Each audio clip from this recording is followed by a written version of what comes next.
Hello YouTube, I'm Andrew Does Hair. You can find my work on Instagram at Andrew Does Hair.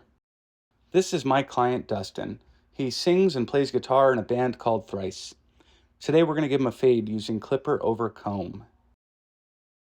So I typically tend to reach for guards if I want to have more control over the coloring of my fade, the way that it transitions from scalp to no scalp.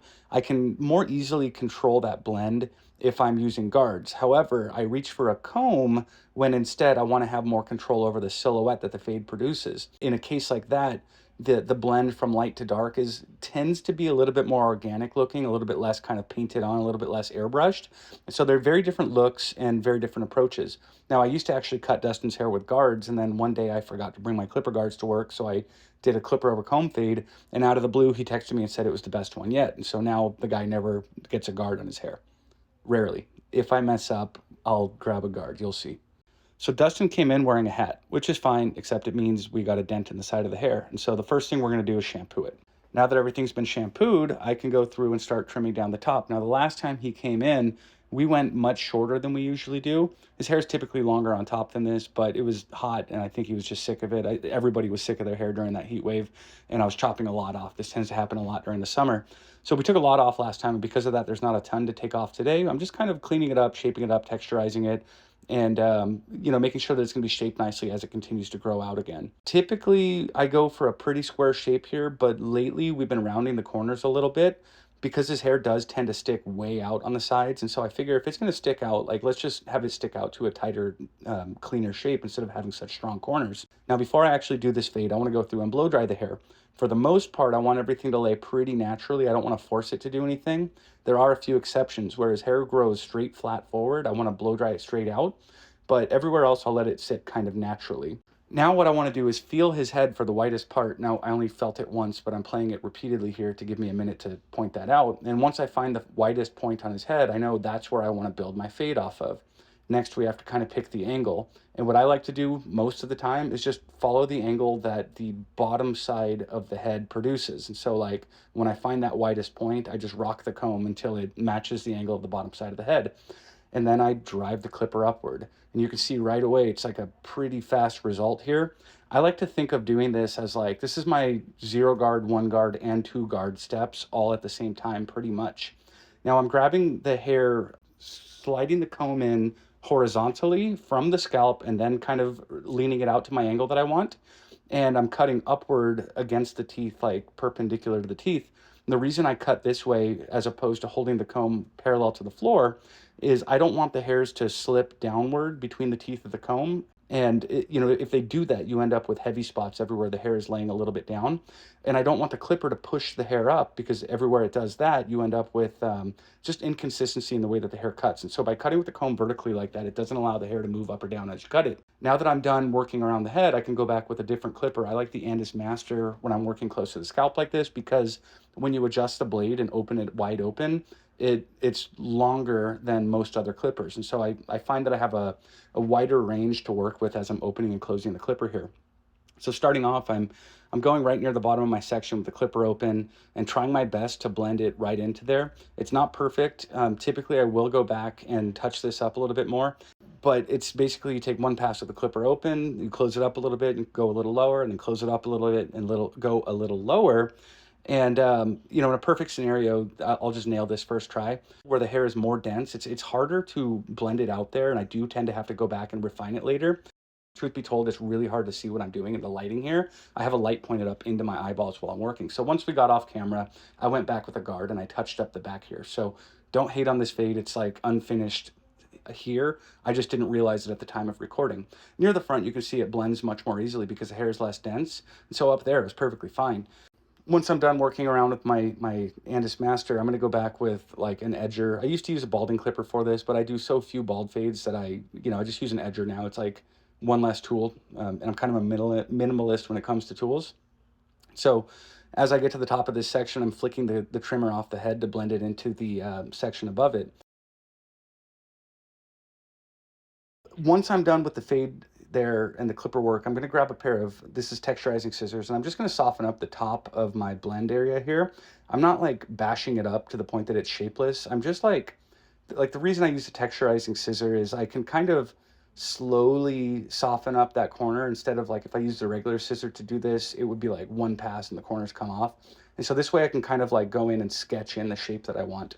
And since the hair is pretty much blow dried straight out, I can see a couple inconsistencies in the top there. I'm going to go back with scissor over comb and just kind of tidy it up a little bit. Everything looks uniform enough, close enough, I'll take it. So now I'm going to take the hair and blow dry it a little bit more into its natural fall before I put in product. For the product, we're using 80H dry. This is kind of like it's like a heavy cream or like a light clay, somewhere in between the two. This is available at 80hbrand.com. The key to making short, messy hair like this look like short, messy hair and not just like 90s spikes is you want to put the product in at the root. You can see that I'm reaching through the hair and kind of noogieing it on the root. I'm grabbing and crunching and scrunching the hair from the root, not the ends. Now let's get some photos of this haircut. Today I'm going to be using my Canon 5D Classic. I freaking love this thing. It's ancient. It came out in like 2005. I bought it for $150 and it's very low resolution, but the colors out of it look amazing. It just has such a vibe. And there's something really fun about just walking around with a dirt cheap camera that you're not afraid to hurt. Now for the lens, I'm using a Sigma 135mm f1.8 Art. This lens is phenomenal. This is like the ultimate portrait lens. Honestly, it's kind of overkill for what I do, but I was fortunate enough to get one and I just love the thing. So I want to use this 135mm lens because typically if you're shooting a fade, you're probably going to want to fill the frame with the head. You want to see a lot of detail in the fade, and so you want to like completely fill that frame. And if you're shooting with a wider lens, like a 50 or sometimes even an 85, it can distort the features. But at 135mm, if you just completely cram the head across the whole frame, you're not going to see any distortion. It's going to look much more like accurately proportioned. So here I'm going to shoot him just in front of an open window. I wanted to do this because I know a lot of people don't have access to cool lighting and stuff, and I want to show you how to use this window to shoot a fade.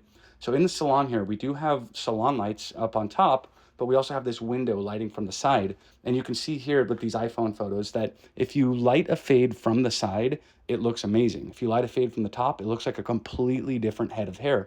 These shots were taken like moments apart, just while moving the light and nothing else. And so that's why I want to use the window, because the light's going to be coming in from the side.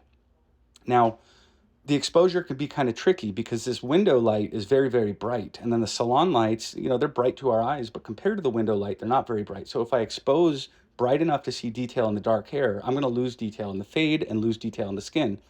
However, if I expose for the window light and I retain a lot of detail in that fade, I'm going to lose detail in the hair and everything else is going to fall into darkness here, especially with an older camera.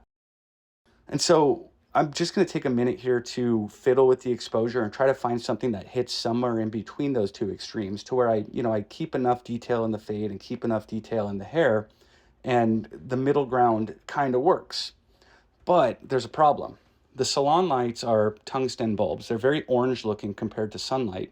And so he's lit with two different colored lights here. It's not the worst thing in the world, but his skin tones look kind of funny. And even if I try to edit it, it's really tough to take like two-tone lighting like this and make it look good. It just makes skin tones and stuff look weird. So typically if I'm forced to shoot in that kind of light, I'll just edit it in black and white and call it a day.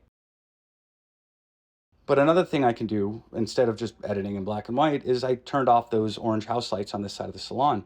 So now I have one light source. It's that open window, and all of the light in the photo is the same color, but we can't see half of his head. I mean, this is a picture of a fade and nothing else. There's not even a face in here, really. So what I'm going to do is grab a second light. This is going to be mounted up over his head, kind of angled toward the back of him. This is going to work as a little bit of our rim light and a hair light at the same time based on the angle there. This is a Yongnuo YN360. You can see there, now we have an entire person. There's sunlight lighting his fade, and it's hiding all the shadows in the haircut and making everything look really smooth and uniform. And then we have that small hard light lighting the other side of him. But because he was just sitting in a world of blackness there, I thought maybe I'll grab a second light and throw a splash of color onto this wall. And so this shot is going to look, I think this just looks so much cooler and more curated and more put together than the last bunch of shots we got here. Like, this is a $150 20-year-old camera, and just a little bit like $200 worth of lighting, and that fade looks amazing. That's kind of the secret to shooting a fade, is you want to have that big open window on one side, and then if everything else falls dark, just bring in some lights. So let me give you one last tip about shooting a fade, or shooting haircuts in general. Don't do mug shots. Like a lot of people will shoot like the straight side of the head like this to try to show off their fade. But when you get these direct forward and sideways angles like that, other hair cutters can appreciate the quality of the fade or whatever, but people don't resonate with that.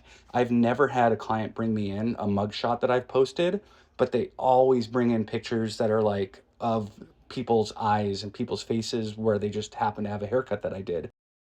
Thanks for watching. If you enjoy this sort of content, please like and subscribe.